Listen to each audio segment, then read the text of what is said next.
The Game Schooler Podcast is a weekly audio show that educates new and experienced gamers about the awesomeness of tabletop gaming. In this week's episode, we'll cover everything Gen Con 2025.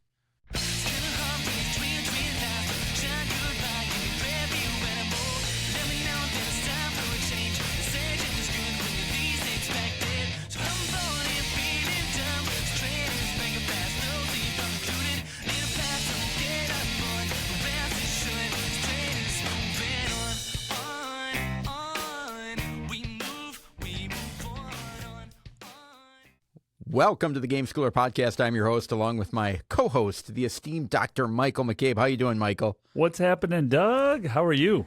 I am tired, exhausted. All of those things that happen after a convention, right? We are right off of Gen Con. Typically, we would have a few days buffer where we would record. But because of schedules, we decided we're going to jump in and do our Gen Con recap episode right when we get back. So that's what we've done this year, folks. We'll do our best. We'll give you to meet the standards that you all expect from the two of us. Before we do that, though, Doug, I do have just a wee bit of follow-up.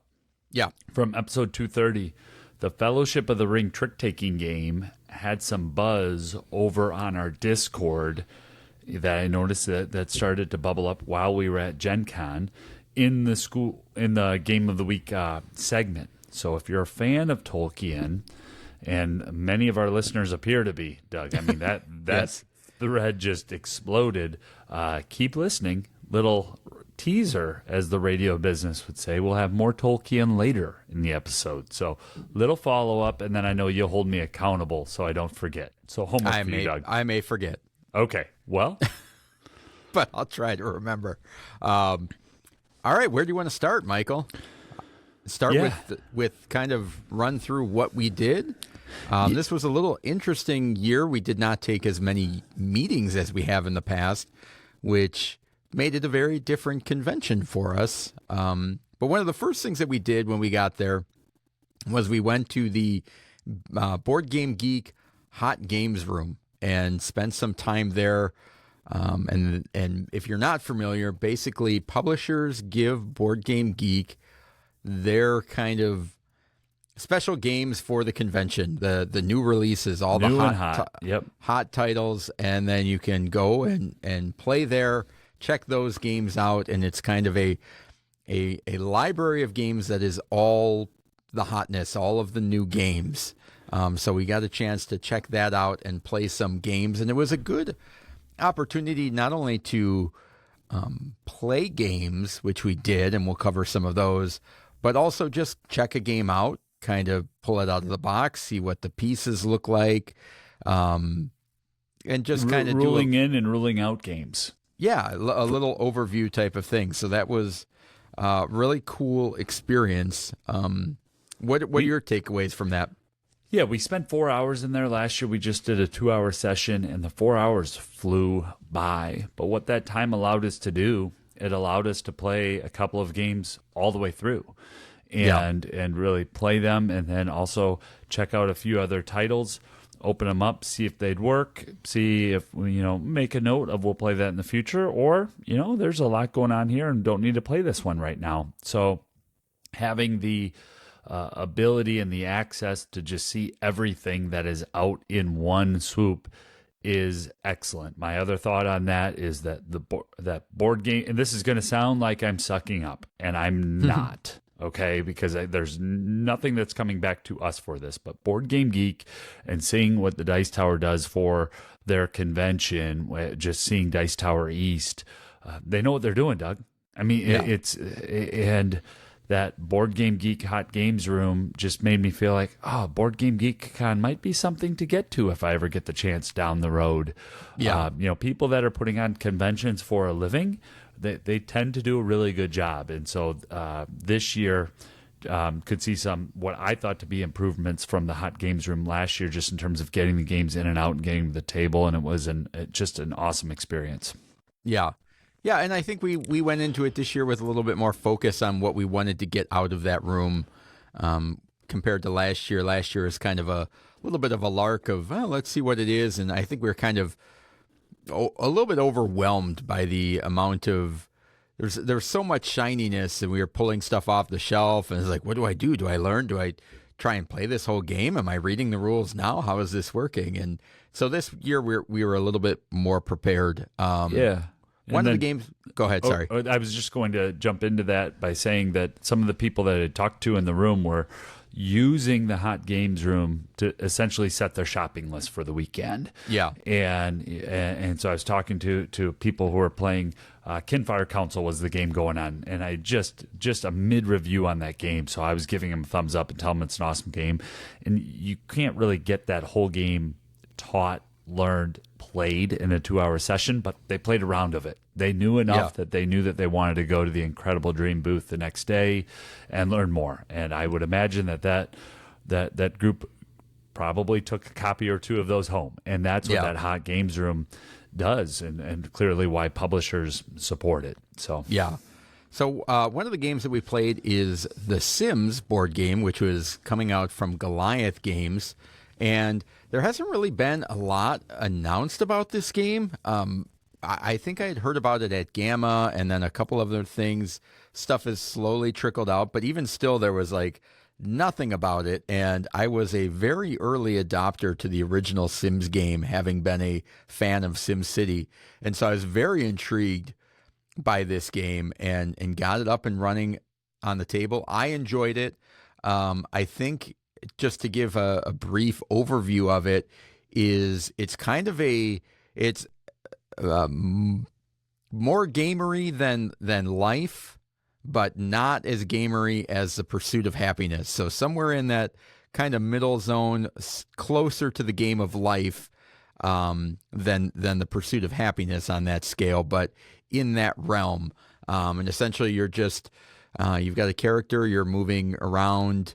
And in order to move to locations, you have to spend some of your needs. So maybe you'll get hungry when you travel there. Maybe your social bucket will deplete, and you have to kind of fill those up and collect activities and aspirations and things like that, or collect activities and do things in order to gain your aspirations, which was pretty in line with the board game, or with the video game. But I think one I really want to try out with more people, because I think the more players, that one would be really interesting.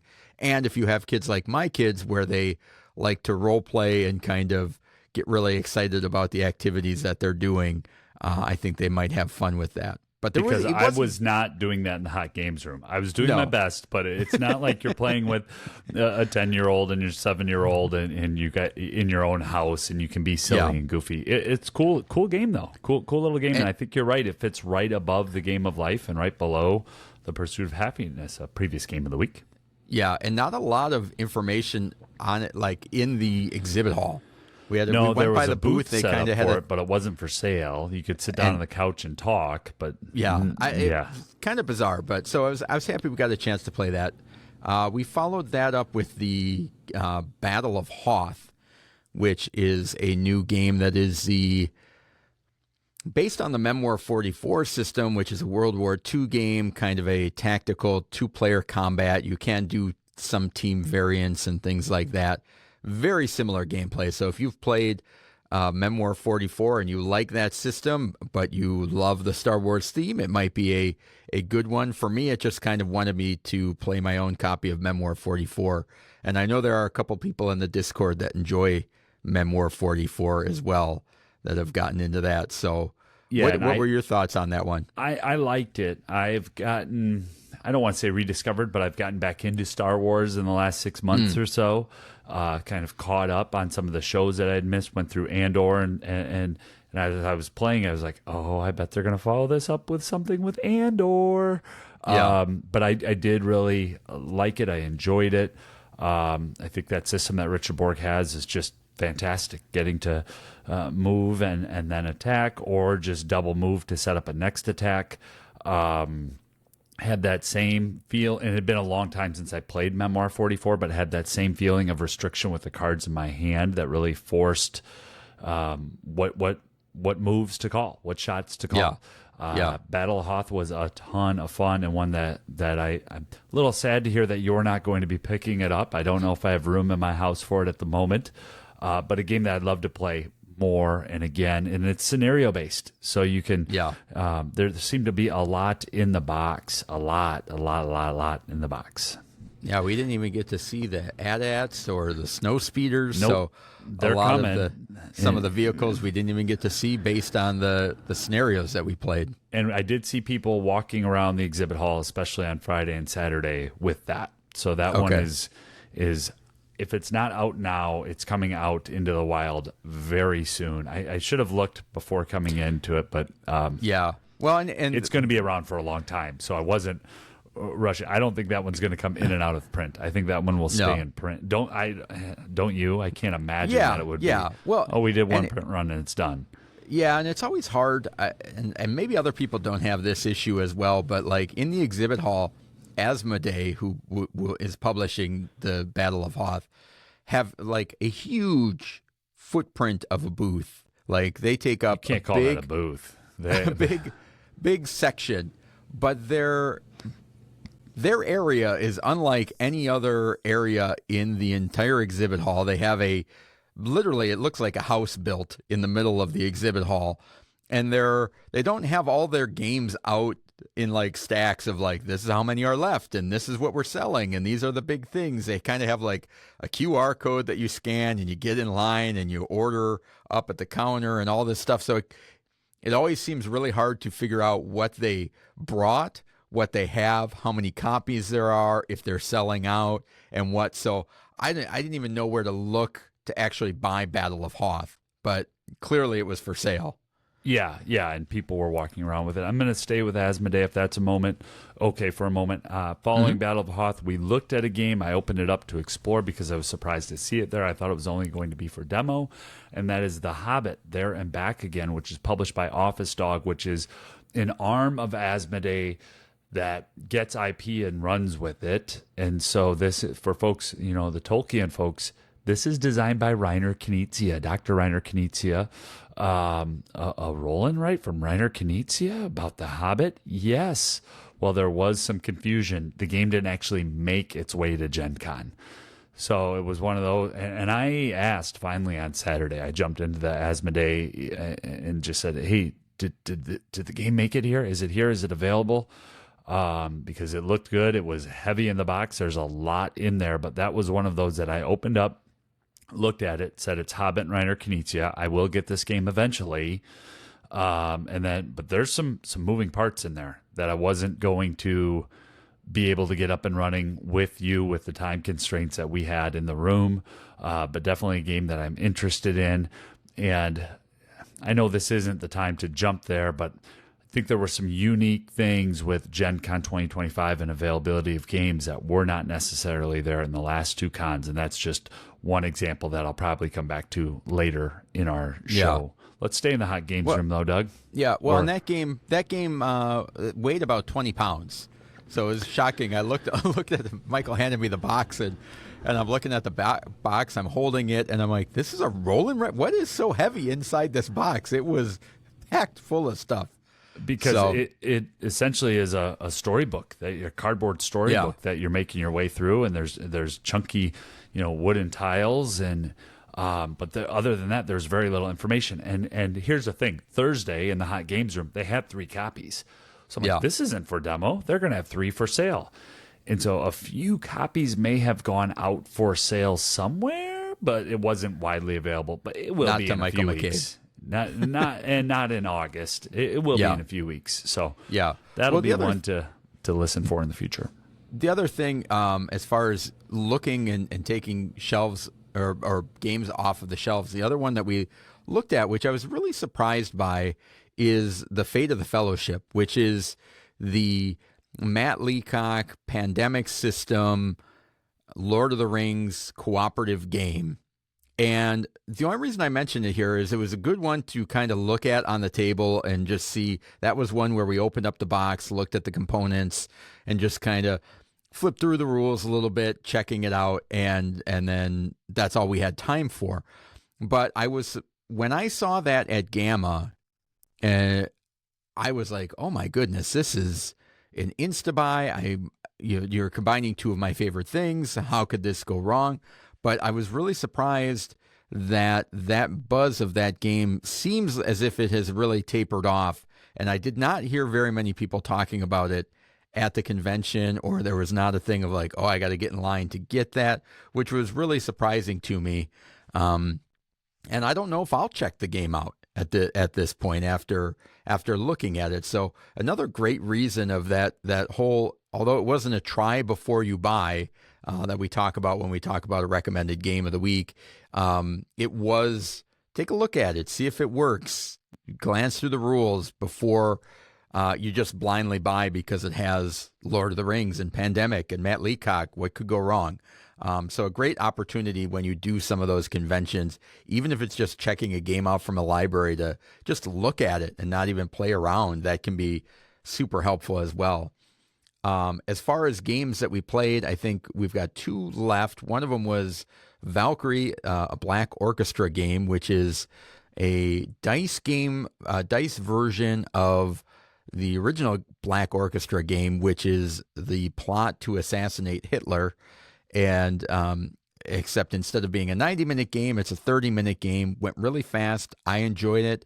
I'm looking forward to possibly picking that one up in the future.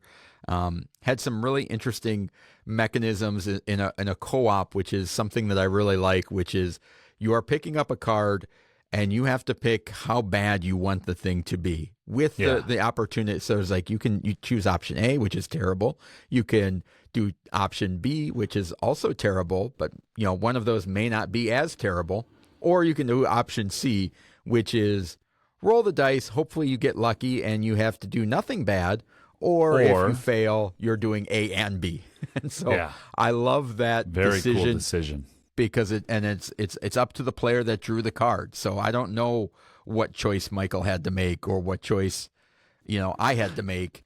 Is kind of a really cool mechanism. And then the last one and limited communication, historical tie-ins. That was a cool game. That was a cool game about Yeah, you're trying to search through areas to basically get the tools to unlock the plots, a certain plot to complete, and then also get the equipment to carry out the plot. So a lot of cool little moving parts in that one. And then the last one that Michael fell in love with, I also enjoyed it as well, which was A Place for All My Books. So I'll let Michael take the lead on that.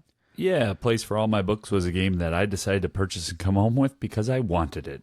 And it's designed by Alex Cutler and Mike Mihalsik. And Alex Cutler is one of the designers on Critter Kitchen, a game that we have reviewed recently as well for the Game Schooler podcast. And in A Place for All My Books, you are trying to stack your books in your house in certain patterns to accomplish little... what are they called here? Little projects. And when you get the little projects done, it's going to recharge your battery. And I can remember hearing that exact same description about a year and a half ago or so when this was on Kickstarter and thinking, oh, that's really an interesting game, but I've backed enough stuff. I'm not going to do it. I'll wait until it comes out. And if that's not cool enough, once your battery is recharged to a certain level, you need a minimum of 5, but then you're going to actually leave your apartment and go out into the community and do some cool stuff. You can go to the library, which will allow you to bring a book in and you'll draw out of a blind bag. You can get, what are those other things called, Doug? They're neat objects. Neat objects, yeah. You Something can go along pick up those some lines. neat objects that give really cool bonuses. You can also, if you get bumped out of a spot when you're in the community, you're forced to go for a walk through the park, which then recharges your battery more. So there's a very interesting economy with that sliding up and down of your battery, of how you actually feel. And that's connected to little projects that you're able to get done. And then there's shared projects that everybody's also racing after, where the person who gets there first will get some points and then the second person will get fewer points. Just a game that I could not believe how much fun I was having while I was playing. And I'm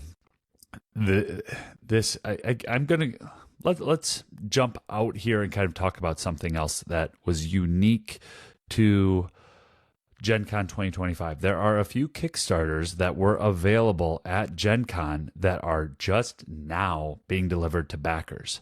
And for obvious reasons to me, and probably to you as well, Doug, they need to be sold at Gen Con. And guess what, dear backers? You'll get them in 2 weeks. And if you backed these Kickstarters, the odds are it's not the first board game coming into your house. Not to judge you, I'm talking about me here. But one example is A Place for All My Books. As this episode is airing, people who backed the project will be opening up and playing it a lot this week and next week. It is shipping to you all now. And so we were able to talk to Kurt from Smirk and Dagger about it, and you could just see on his face kind of like the consternation of, I need to sell it at the convention because I have it, but it's just also getting into the backers' hands simultaneously. But I mean, what's a person who owns a small business to do? You got to make money when you can make money. And another example of that is Luthier. So Luthier from Paverson Games looked to be selling like crazy every time we walked around. Dave Beck is the owner. He's also a Wisconsin guy. He was selling. He was working hard all of the days of the convention. And Doug and I have both backed that. And it's not at our house yet, but I'm glad that it's out in the wild and people are playing it. That's awesome. And had that been 2023 or 2024, that would have been newsworthy. But in 2025, with the tariffs and everything else, and just the timing of getting games into the United States, that was happening. And A Place for All My Books was an example of that. But yeah, just an awesome game, and also something unique to Gen Con 2025 that wasn't there in years past when we covered it. Well, and I think there's the idea of we've kind of gotten away from Kickstarter. We treat Kickstarter as a pre-order, but in the spirit of Kickstarter, it is, I would not be able to make this game without the help of backers, and you shouldn't be backing something unless you want to support the company that is making the game. And if you want to support the company that's making the company needs to be in business. And in order to be in business, they need to sell the stuff when they have it in opportunities like this. You don't get a lot of opportunities in the board game world to get in front of 70,000 people with your copy of a game that would be foolish to wait, miss out on that by a week by not bringing it just because you don't want to upset the people that backed it first is kind of crazy. But yeah, it is. And I hope we're past it, because I hope backers can see that that's payroll. If somebody has a small business with 8 people, they may need to take it to a convention or an event and sell the games prior to it arriving at the backer's house so that they can make payroll for the 8 people in their company for the next quarter. Yeah. And so I really hope that we're there, because just in talking to some of the publishers, you can see how publishers struggle with this. They're nervous about it. They are. They're nervous about what people will say on Board Game Geek and on their own Discord, and if they'll support them in the future. So that was just something that was interesting and unique. And again, there's that fine line, because you don't want to take private conversations at a booth and just broadcast them, but you could really see some of that juggle and struggle. And then even in the Discord, one of our listeners in the convention chat, when I posted a picture of A Place for All My Books, had mentioned, I haven't gotten mine yet. Well, yeah, I bet you have it by the time this airs. So that was that's how it goes. Yeah, and that was a great game. It was definitely one where after playing it once, I'm like, I would do a lot of things very differently and kind of scale around. So definitely one I want to revisit and kind of mess around with. And I'm glad that my friend Michael has one, so I can play his copy with him. Yes, you can. So I think and Doug, you can also borrow it if you want to play it with other people. I know you don't like to do that all the time, but you can absolutely borrow it. I appreciate that. I think that's all we did in the Hot Games room. Is that correct? Yeah. Right? We didn't play anything else there.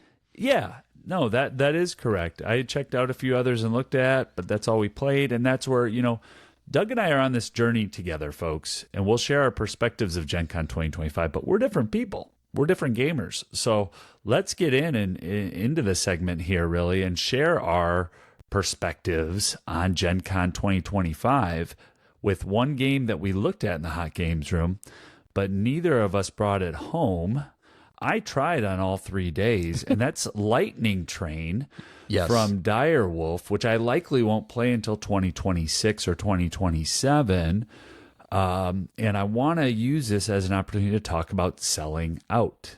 Games sold out at Gen Con. So heading into Gen Con, I had predicted, and Doug agreed and was like, Michael, that's the most obvious prediction you've made in a long time, that Fliptoons would do well and be a hit. And it was. Fliptoons, designed by Jordi Adon and a second designer who I will learn here momentarily, and published by Thunderworks Games. It sold out, Doug. And so did Ace of Spades from DeVere. So did Lightning Train. Yeah. So Galileo Galilei. Yeah. So what does that mean when a game sells out? And this is what's very fascinating. There's no standard for selling out at Gen Con. I could bring 3 copies of a game, sell one on each day, and that game sold out. Sold out at Gen Con. Sold out in the first minute. Huge success. All 3 days. And just how some publishers handle that, it really, as a customer and as a content creator, it does matter. You know, DeVere, I don't know if you want to share your experience, but we could talk about how DeVere handles it. Yeah. And another game, Good Games Publisher, had a game that, boy, I thought I was one of the few who knew about. Well, clearly thousands of people knew about 12 Rivers, because two guys in wizard hats in front of you knew about it as well. Yeah. I was 50 behind the sellout point of that in the third day, but I'll tell you how Good Games Publishing handled it. They came around and said, this is in distribution now. This will be widely available in about 4 weeks. It's going to be the same price. And I looked at the person and I said, thank you. So I know I can get that game at a later date. And that's great. And what was your experience with Ace of Spades from DeVere? Yeah, so in my attempt to get my first solo game ever, it does have a 2-player co-op variant. Ace of Spades is a poker-style game in which you're trying to defeat villains by playing poker hands. And it was one that I really wasn't. I'm like, oh, okay. And then, you kind of hear some buzz about stuff, and it's like, oh, well, this might be interesting. And then there was actually a copy in the press room that I was able to read the rules on. And I then made the decision, this is a game I want. And so we went over to the DeVere booth, and they said, like, obviously it was sold out for the day that we asked the question. Might have been Thursday. I think it was Thursday. Friday. And either one. And they said, we will have more tomorrow at the booth. And they had kind of a separate offsite Thursday room as well. So they're like, when the exhibit hall opens, there'll be so many copies here. There's going to be some copies in that other room, which opens a little bit earlier. And that's all that we have for each day. But he also said, and we know from past experience that we were talking to the shipping and logistics manager of DeVere, and he said, but you can pre-order it right now on our website for the exact same price, and it will include the promo card that we're giving away at Gen Con, and it's shipping almost immediately. And I'm like, oh, okay, yeah, that's great. And I went back into the press room later that day, ordered it, because I'm like, I'm not waiting in line to do it if I can have access to it, right?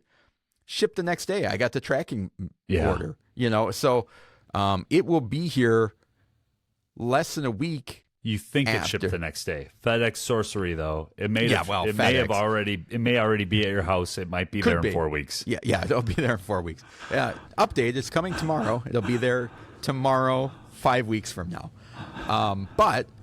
So there was a great example of a company that brought some to the con, couldn't, for whatever logistical reasons, couldn't bring more to the con, but had them easily available to order. And in some cases, there are going to be people, depending on how far that they traveled, if they would have ordered from DeVere, may have it sitting on their doorstep by the time they get home or 1 or 2 days after, which is excellent. So talk about a good way to handle it. And then there are some other ways that not so great. And then Direwolf commoditizes the hype and the churn in a way that the games there was a small allocation for Thursday, Friday, and through Saturday. And I am a Direwolf and Paul Denon fanboy. I am, but there are levels of fandom.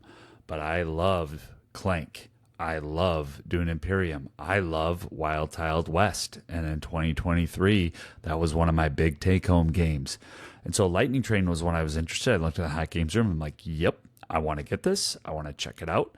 I know the size of our audience. I'm not pushing as a content creator. I am going right as a customer because I'm sure the content creators already have a copy before they're not getting it at Gen Con.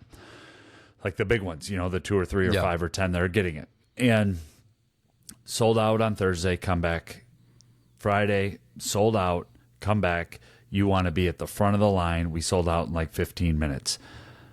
Saturday, I decided to go to 12 Rivers. My friend Doug went over to Direwolf.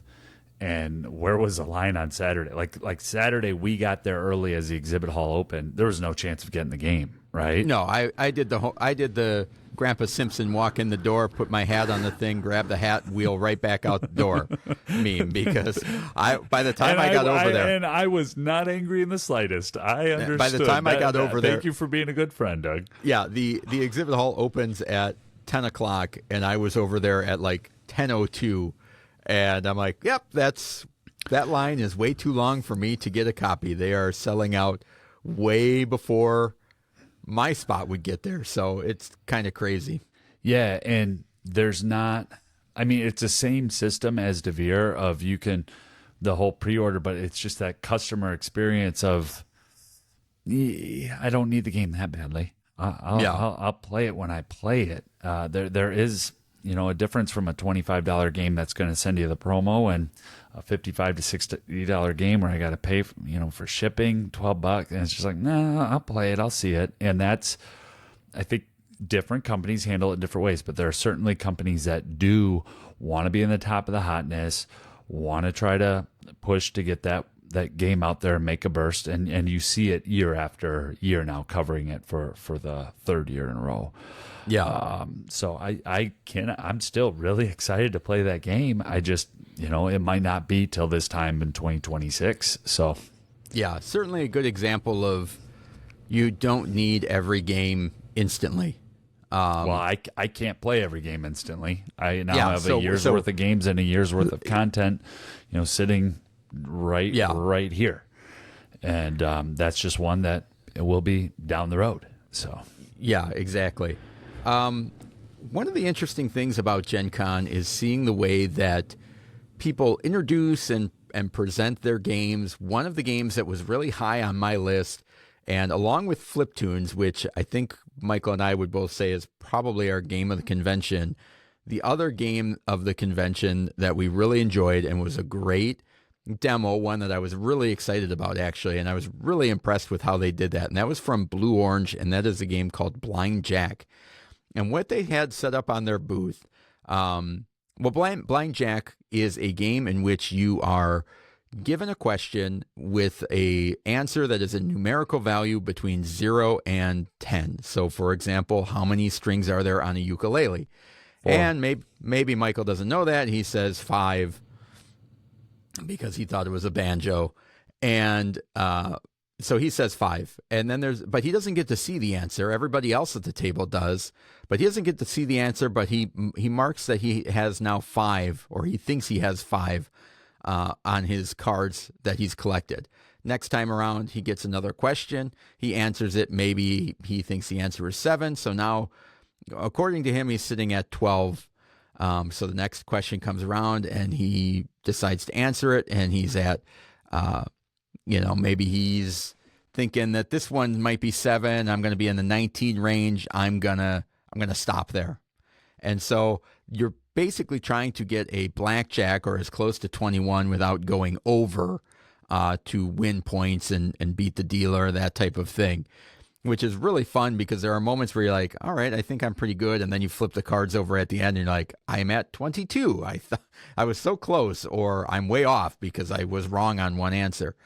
But what Blue Orange did is they had a little poker table, blackjack table set up with their sign that says, if you can beat the dealer, you win a copy of the game. And wow, what a marketing tool, because people were not there only is all everybody, the time. going there to try and win a copy of the game, you're also being exposed to this really awesome game that's very fun.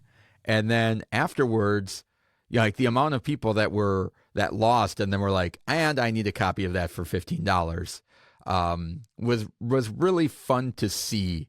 The way a publisher put a game out, which is different than, everybody has their own style of what they do. But I thought that one was noteworthy. Yeah, that was a surprise for me because I knew it was high on your list. I knew you were going to come home with a copy. So that was not $15 that I thought that was going to leave my wallet until I played the game. And then it was immediately like, oh, this is going to work for my family, like the gang has worked with my play group and adults that I play games with. Like this, sure. This is a game that if we don't have an hour to play Hive Mind, but we have 10 or 15 minutes and want to have that type of quick, fun, wild experience, Blind Jack is a game that we will play. So I'm really excited to see how that game does and how the community responds to it, but also how people enjoy it. I think it's going to bring a lot of different groups a lot of joy and maybe even teach blackjack to younger people. So yeah. You never know where that game could go. Yeah. All right. What else excited you or games that you want to talk about? I've got kind of 4 things that I want to make sure that I touch on. Do you want me to start with the giveaway or end with the giveaway? I want to make sure I cover the giveaway. Yeah. Let's end with the giveaway. All right. We'll end with the giveaway. We'll make sure that they listen to the entire episode. Oh, plus 45, plus 45, plus 45. Yeah. So one thing, I've got some surprises of Gen Con. Is what I just called this. Is sure.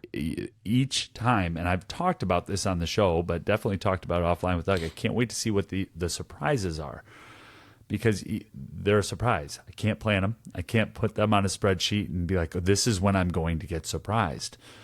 Let me grab. Well, I got 2 copies. Sorry about that for folks watching on YouTube, but one for a friend. But we're walking up and down where the independent publishers are, and there's a booth, and Doug had bought a game for his kids from that booth in years past. So we stopped and we looked, and I see a copy of Lone Wolves staring right up at me. And I'm like, oh my gosh, like this is $20. It's gone right now. Like I'm getting this game. And I got very excited. Like he was stammering. Really excited about a game. And I was stammering. And I said, Doug, this has been on my wanted trade list since coming into Gen Con last year. Like, Doug, this is a 2-player trick taker. This is an awesome game. And as I'm saying, I heard a really good review, and I was looking up into my brain thinking about who said that this was an awesome game. Who did the review? And I hear a voice out of my left ear, and I hear, that is an awesome game. And I look over, and there's Chris Yee from the Dice Tower. And I said to Doug, this is where I heard the awesome review. It's Chris Yee. And we just had a very nice, pleasant conversation at the booth. Those are things that you can't schedule that into a random Friday at Gen Con. And so we spent some time in the booth learning about other games and just hanging out and visiting.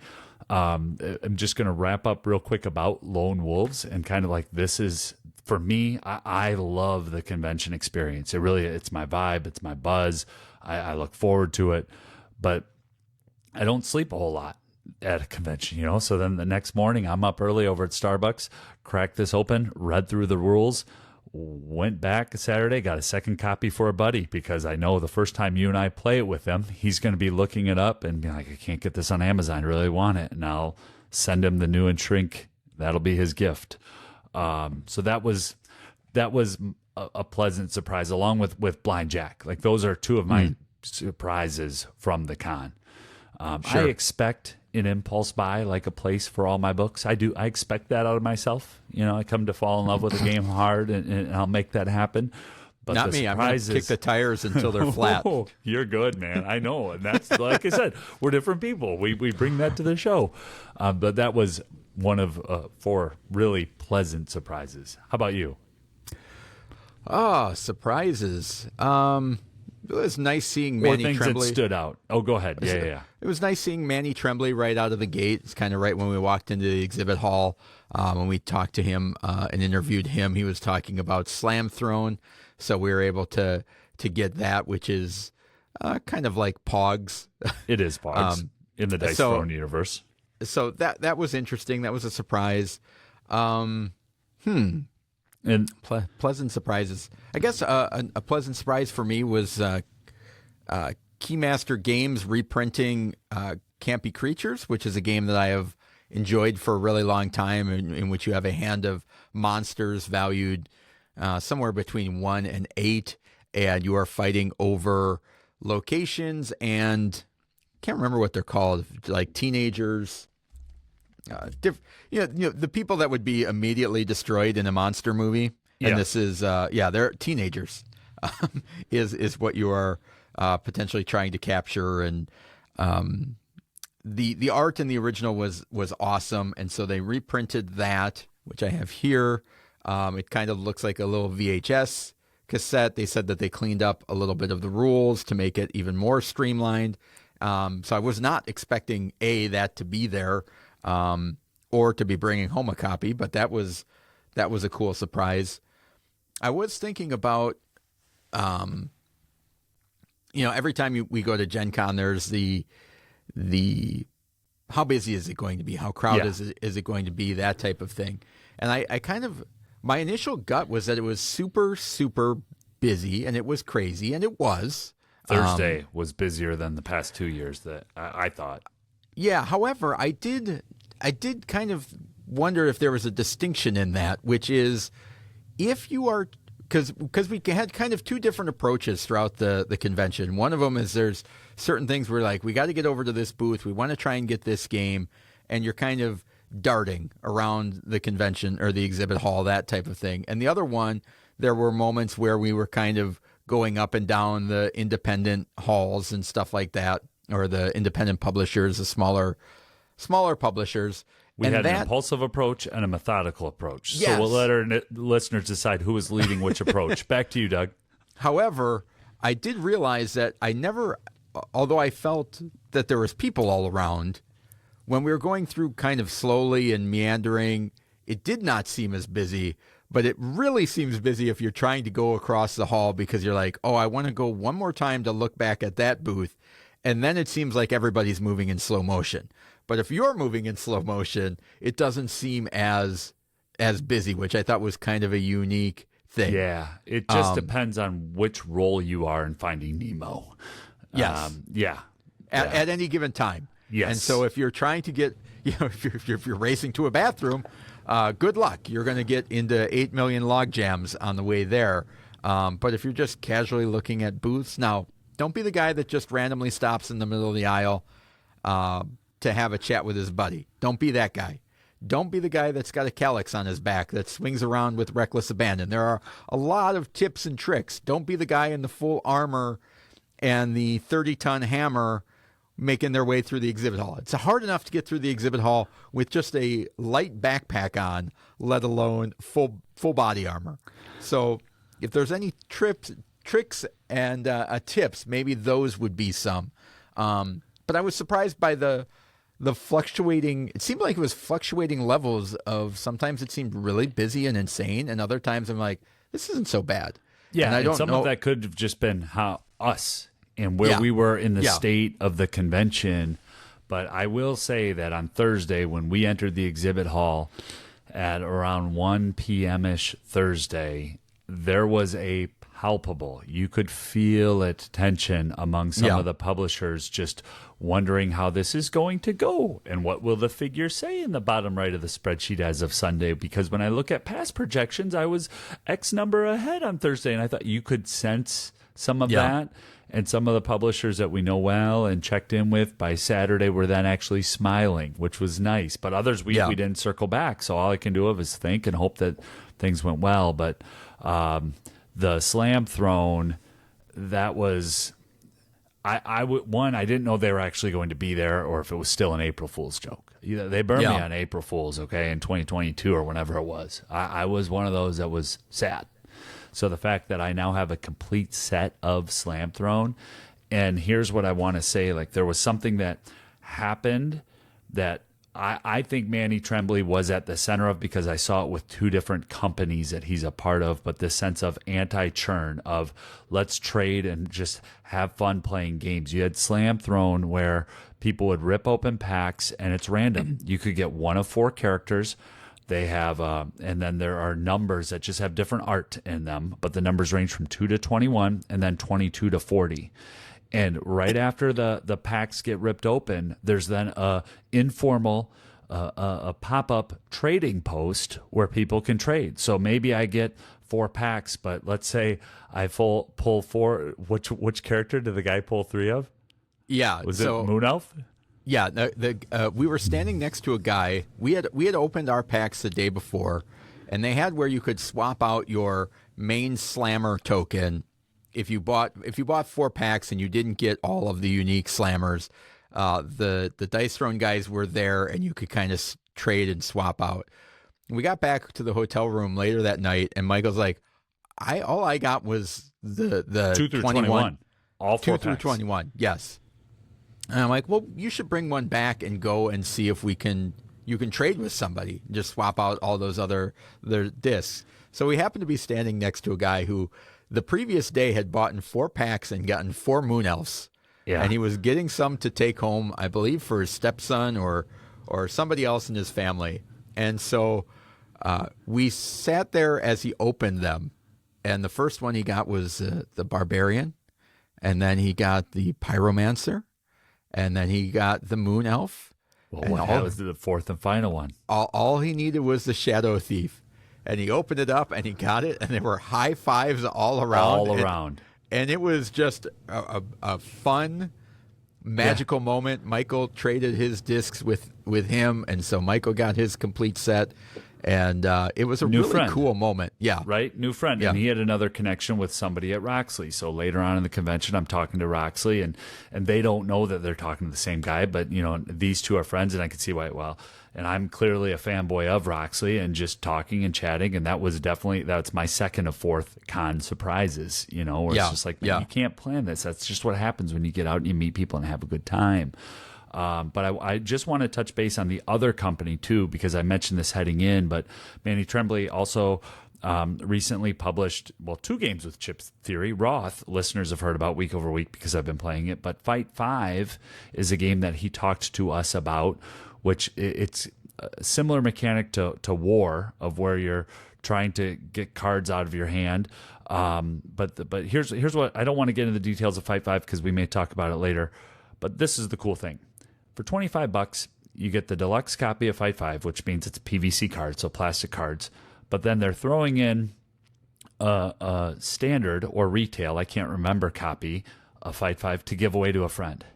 And I'm like, there's a couple, and that was Chip Theory Games, and Neon Knight is the arm of Chip Theory that Manny and Aaron Heim, but certainly Manny, are developing and publishing and running out of. And I thought, that's awesome. I know that I want Fight 5. I'll take the PVC cards, and then I give the other one to my buddy Doug, and we got a demo of it. I thought the demo was great. The game sold itself.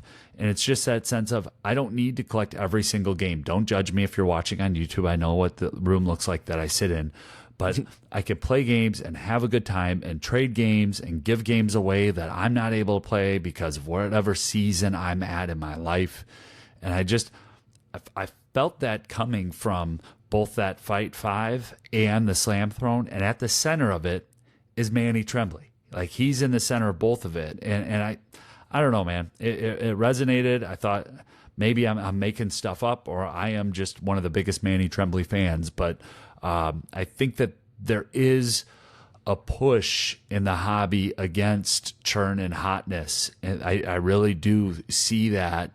And some of it's the players, but there's also some publishers and creators who are like, what are we doing? This is ridiculous. Let's just play games and have fun. So I think one of my surprises too was, in years past, when we've gone to Gen Con, I have usually the first day I get back to the hotel room and I'm kind of negative and just disappointed. And a lot of that comes from being in a hall and seeing the amount of consumerism and the people running to get their copy that they couldn't possibly live without, and they couldn't wait 2 weeks to get that when it comes out in retail, and just the gimmies and the just kind of a general, I don't know, negativity that there is around that type of behavior. And this year, I didn't have that. And I felt very relaxed and comfortable. And it occurred to me throughout the con that the difference is that the other people in the hobby don't dictate the way that I interact with the hobby. Sure. So all of those people, and I think in the past I've clumped myself in, well, I'm in this hobby, and I'm kind of ashamed for the other people in the hobby that they're like this, and that why are you running over there, and just all why of that. Why are you being rude? Why are you being discourteous? Yeah, and it occurred to me that it's like, just because other people are doing that and living that way, and maybe this sounds completely obvious to everybody listening, but it's like that doesn't have to dictate the way that I am, how I interact with the hobby myself. Those can be two separate things.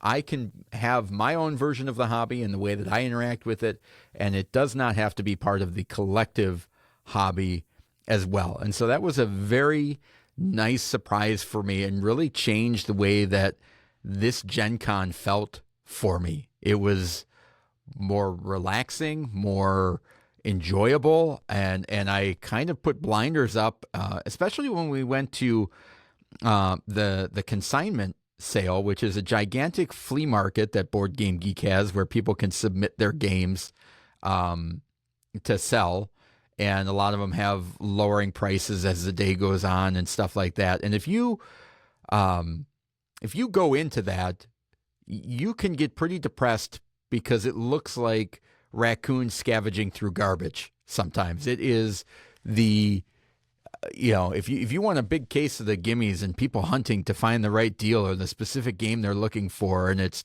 just, give me my stuff, I need to, like Gremlins, that's a great place to be. But this year, that place did not depress me the way that it has in the past, because I was just like, if you want to reduce yourself to that, I'm just going to casually walk around here. If there's a game that kind of seems interesting, I'll pick it up. I'll see how much it is. If it's crazy price, I'll put it back down. I don't care. I'm fascinated as a marketing person, figuring out how people price that stuff. I was surprised that there was as much stuff in shrink wrap, which I think goes to prove what Michael and I have been talking about throughout the entire process, is that people are buying way too many games to the point that they can't even play the games that they have, and they're moving on from them before they even play them, which is a whole other School of Gaming episode. But it was a great con experience for me on that aspect. And if that helps anybody else that's out there, is the idea of the hobby doesn't define you, you define what the hobby is. It can be a really powerful reframe. Yeah. Thanks, Doug. That's awesome. It is. It's good stuff there. Got a couple other quick hitters I think I'll just go through. We had somebody reach out on the Discord about you should interview Paul Solomon, and then later on, that day or the next day or shortly after, Doug and I run into Paul Solomon at Gamehead. He provided a demo. Gamehead is I believe, St. Louis-based company that's, has done a lot with playmats and things like that, and has now come out with some all play size boxes, but it does appear that the items all fit back in the box after you play them. So I was excited to get the two that were on my list that I wanted to check out. Can I just keep going? Is that okay? Oh, yeah. Yeah, fly. some other games that folks may hear from in the future. Habeas Papum from Salt and Pepper Games. I picked that one up. It's all about the conclave and appointing a pope. So I'm going to get that one to the table eventually and take on Doug. And we got to recruit one more because I believe it's a 3-player minimum. But I was really excited to get that one home. That was on my list. Another one that I got excited about as the con went on. These are dangerous games, folks, but is Party Panda Pirates, and that is like Mario Party, but the board game. And I'd heard that going in, but I was very skeptical. And then I saw it on the floor, and I saw it in the press room, and the guy's like, it's going to sell out by noon.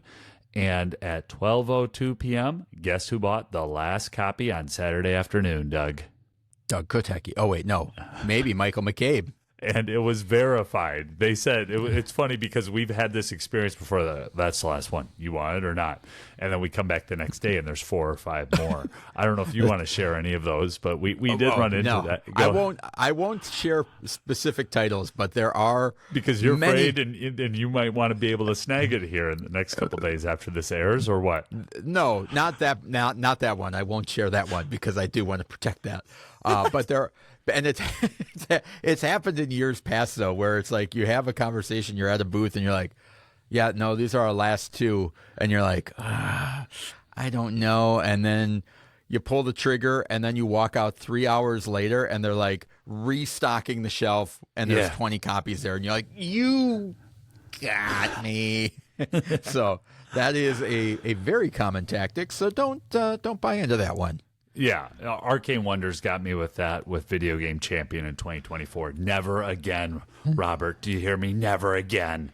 Yeah. So Doug likes to remind me of that. I like to remind me of that. Good moments in consumerism in the hobby. And then I just have one more, if that's okay, one more little quick one, and then we can see where this goes. But in 2024 and last year, I became a Chip Theory fanboy because of one review copy of said Undertow, Too Many Bones, and then I went all in. I really like what they do, and obviously become a big supporter. Well, there was a game that I would blame Mike DeLisio from the Dice Tower put Brink on as his absolutely one must-have. And so I was looking at that game heading in. I was like, yeah, but I can't do the price tag on that. I'd have to get the base game. And so I was kind of kicking the tires in that one a little bit. And then the mutual connection, somebody working for IV Studios, their chief operating officer is someone local to us. And so ran into him and talked to him. And, and we brought home some of their small box games here. So Graft and Time to Panic and Pillars of Fate. So I'm not going to say that I'm a new IV Studios fanboy. I'm not just I got to play the games and try them out and give a chance here, but really excited to see and explore some new titles as well. I don't know if you want to talk about this one, but I've kind of said my overall con experience. Do you want me to, No, you take the lead on that one, Michael. You sure? I didn't put that in my notes. I was going to keep that off the air, but but go ahead. Let's do it. Jason Anarchy Games. Some of these are not family-friendly games, all right? He's a Toronto-based comedian, board game designer, developer, writer. Some of what the guy does is absolutely hilarious, and we walked by, and Doug got a demo of Les Neckbeard. And I won't get into the specifics of the game, but that was our last purchase, and I think Doug thought that I was also going to purchase a copy, and I've gotten better with purchasing and budgeting, and at least I think I have. I don't care what Doug's opinion is, but I know how I approach Gen Con over the years, and I'm getting better in that haul. I was like, well, Doug's got it. I don't need it.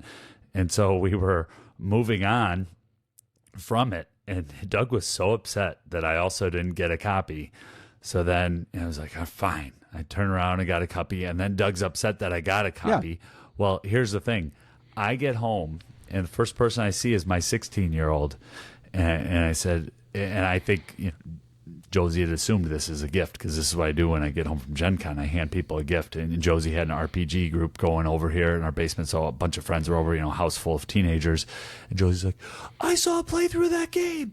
Thanks, Dad. And was so excited that I brought home Les Neckbeard. And I was like, oh, I got to give Doug credit on the air, because I wasn't even going to buy that game. And then that turned out to be the best gift of all time. So that's my fourth and final surprise, other than, the giveaway, which I need to talk about, So all of those surprises that happen when you go to a con. And like I said, we have content that will last us for a while here. Came home with a stack of games. So yeah, that is the Les Neckbeard, The Quest for Love is the full title of that game.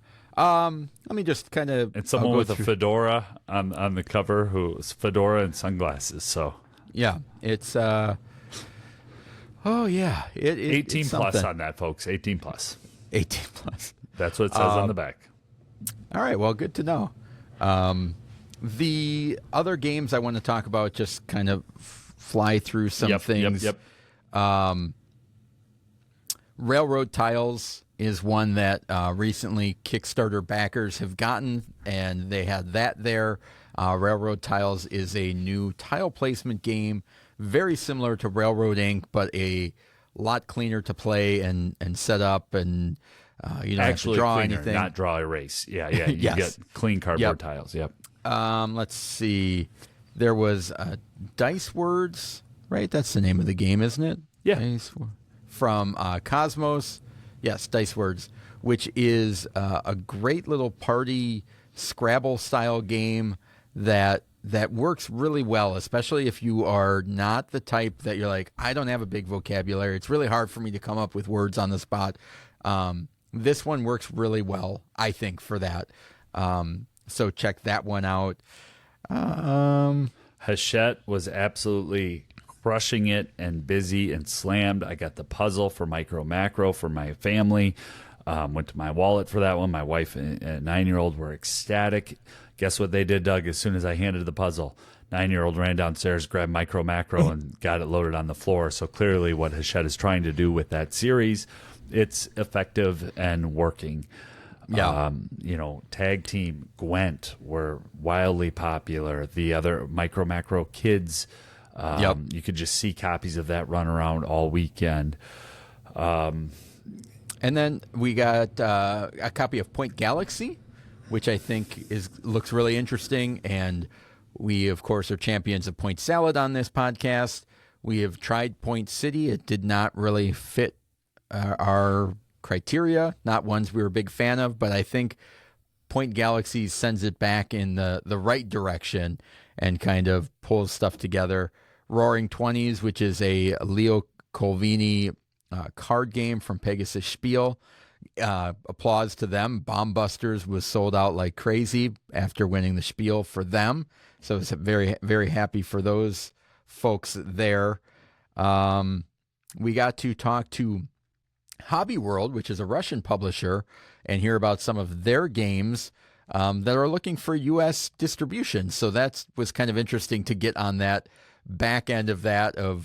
Sometimes Arcane Wonders has picked up some of their games, 25th Century has picked up some of their games, and to hear about games that aren't even available in the U.S. yet, and they're still trying to shop to get somebody to publish it. That was cool. We got to see some stuff from AEG that's coming out in the future, a little bit of I threw some of those pictures on the Discord as well. Yeah, yep. So a bunch and of two those. of John D. Clare's new ones that are a ways down the pipeline. And then we've got 12 or 15 others, folks, that you'll be hearing about over the next 6 to 8 weeks. But there are specific publishers, and it takes some time to learn this. First year in 2023, we might have just spewed and had a 3-hour episode, but you ask, when do you want attention on this game? When are we able to talk about this game? So we have a whole list of games, too. Not that we came home with all of them, but that we saw, got pictures of, and we'll be talking about. Some of them we did come home with. Yeah. Just one more thing before. There's one other game I wanted to talk about, and that is it's not available yet. It's coming out very soon, but I think it's a good one for our audience, and that is Ham Helsing, which is a cooperative game from Fireside Games and designer Justin DeWitt, who's the owner of Fireside Games. But if you are familiar with the Ham Helsing Monster Hunter series, which is a series of books, this is a really cool cooperative game that has card crafting elements that you might have seen in other games where you're sliding. Your cards get stronger, but you never get more cards. So you're adding more abilities to fight monsters, more abilities to move and acquire new cards with that same deck. And that one looks really cool. So I think if you're in that, middle school range and that Ham Helsing is something that your kids read or have, that would be one to look out for as well. And I know nothing about the game other than the group that was playing it in the Hot Games room behind us for 2 hours. and it looks amazing on the table. They were having a blast, and I know you got to see it at Gamma. So that does look awesome. Move on to the giveaway. Yeah, that's it. All right. Yeah, that's all I've got. Those are my big notes. Yeah, the only other thing, I thought that one company specifically handled announcements and awards and capitalized on hype in a great way, and I got to give them some props for this. And I thought Restoration Games, that August 1 announcement at Gen Con, while Gen Con is happening, for Thunder Road Vendetta will have a new expansion coming. Return to Dark Tower will have a new expansion coming, and they opened up their pre-order for Ali and Bruce Lee, while also just having games fly out of there. I thought that, boy, that's really smart. And then I got to see a moment where a kid, I'm guessing he was 9 to 11, I don't know, but he got his copy of Unmatched, Legends Volume 3, I'm guessing. I'm just trying to look at the Legends that are on my shelf, but whatever one was their Gen Con release. And he was so excited. He opened up his backpack and you could see his other Unmatched decks that were in there, and he had this special spot for his backpack, and he threw the game in there and he got it zipped up, and it was just that moment of joy. I can remember that with baseball cards. I still feel that way as an adult sometimes when I get a notification that a game is at the door. But you see that and you're reminded of, oh, yeah, that's awesome. So getting to see that, while the company also made an announcement that brought me a lot of joy, especially with, more Return to Dark Tower. Yay. Well, and it was funny, too, because it was he basically just, like, stopped in the middle of the aisle. Yeah. Like, he was not in the booth anymore. He left the booth and was just, like, stopped in the middle of the aisle and put his backpack on the floor and was packing everything up. And it was a moment of, you and I both got an immense amount of joy and flashbacks of nostalgia. And it was like one of those things where it's like, that's what the hobbies, that's what it's about. And it's like, it's a shame that the first thing I kind of think about is like, if we were not behind that kid and some angry gamer was, that would have been why is this kid enjoying himself? Like that type of thing. And it was like, no, this was a cool moment. Yeah. So it was pretty fun to see. Yeah, and then, while we were at the Amigo booth talking to our friends over there and just chatting and talking about games, and obviously we have celebrated 3 chapters, and we were telling kind of stories about how last year at Gen Con, Doug tried to wrestle away the German version of 3 chapters because he loved it so much and didn't want to wait, and that was kind of his game of the con. The designer of 3 chapters was sitting at a table signing games. And so the CEO for North America Amigo, Alex, said, "Do you guys do giveaways?" I said, "Well, yes, Alex, we do giveaways." So we have a contest and a giveaway, and there are some restrictions on this. I don't know this, but I do think this is true. I think that this is limited to North America, and I just remember that from doing giveaways with Amigo in the past. I think we are restricted to North America, so Canada, United States, or Mexico. If you are in one of those 3 countries, and if you are a librarian, we have a signed copy of 3 chapters for you that I will put in the mail. So you have until August 15th. And here's what I'd like you to do. You can either email us, which Doug will give you, and say, enter me in the contest, or easier way, go to our Discord. In convention chat, you'll notice that I started a little Easter egg right at the bottom. All you have to do is put an emoji of a book into the giveaway there, and I will enter you into the giveaway, and I'll do a random drawing on August 16th and send this out. I would like this targeted, though, to librarians. I'd like to get this into a library. The extension is, if you have a library in your classroom, I think that would possibly qualify you as a librarian. Now, Doug, this is the part of the show where you ask, why is that important? Why are we only picking librarians? Why are they special? Michael, why are we only picking librarians? Why is that special? Because Joe Hout, the designer of 3 chapters, is married to a librarian. So I said I would do this. So I said, you know what? We've got a lot of librarians that listen. We've got some very active librarians on our Discord. They seem to be awesome people in general, and specifically the librarians on our Discord. So this giveaway is targeted to them. Now I'm not going to sort out and be like, that's my nephew applying for another giveaway. Send me your credentials. Yeah. But please, we'd love to get this into a library. Signed copy of 3 chapters from the designer, Joe Hout, who seems to be an awesome guy. I was chatting with him. And guess who Joe's playtesters are for this game, Doug? I have no idea. His children. And I think that really comes through, that this was a labor of love. And while this game was designed, he was playing it with his kids a lot, because I told him my 9-year-old loves this game. Yeah. So that was the last final surprise, or last final giveaway. I'm really looking forward to boxing this up and getting it in the mail. So send a book emoji to email@gameschooler.com or in the Discord, like Michael said. Anything else, Michael? No, we've got a lot, but it'll all come out over the next few weeks and few months. The last little thing that I have, it's cool to see the Dice Tower Awards on the booths. Yeah. Because the Dice Tower Awards happen one of the first nights. I should know. It's either Thursday or Friday, and it's right across from the press room, so you can see everyone getting ready for it. But typically the publishers are so busy selling that this Dice Tower Award, which is in the shape of a tower dice, like their logo, just kind of randomly sitting. So then you see, oh, you won Best Production for Fractured Sky. Congratulations, Ivy Studios. Ooh, you won this game award for one of your titles. Congratulations, Inside Up Games, for whichever they won for, probably something Earth related.